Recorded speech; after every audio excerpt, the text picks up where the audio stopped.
All right, hey, want to make this short little video on whole life.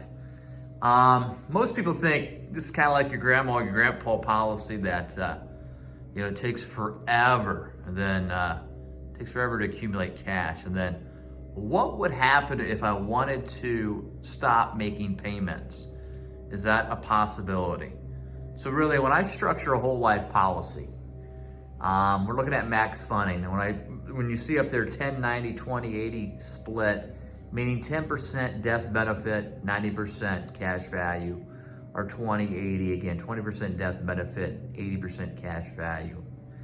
But there's a couple different ways when you do this. And again, you got to be cognizant of what they call the modified endowment contract rule, which means you can't overfund it.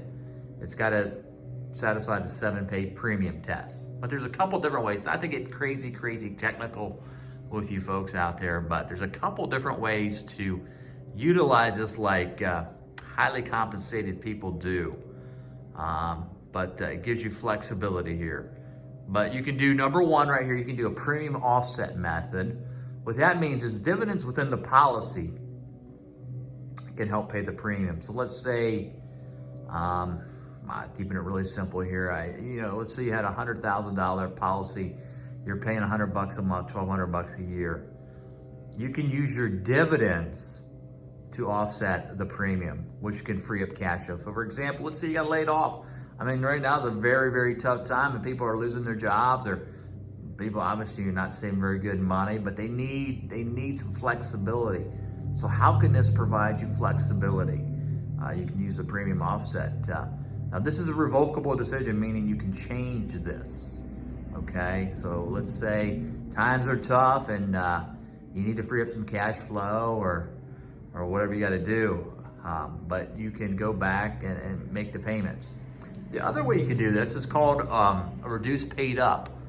Now this isn't a revocable decision, meaning once you do this, you can't go back and change it, but let's keep the example the same here. 100,000 policy, you're paying $1,200 a year. You, for example, let's hypothetically say you want to take the policy down to, depending on where it's at in the stage of the policy, let's say you want to go to 60,000. Again, this is arbitrarily number that I'm using right here, 60,000. You can take the policy down to 60,000 and no longer make any payments on the policy. And again, the cash value will continue to accumulate, but upon your death, it would pay out 60,000. So really the couple key provisions on a whole life policy that give you more flexibility. So that way you're not locked in for your life. And again, it depends on the design, how you structure this, but you want to have flexibility in all areas of your life, especially financially.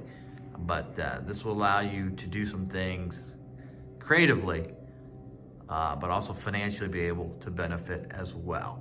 More information, stanicfinancial.org.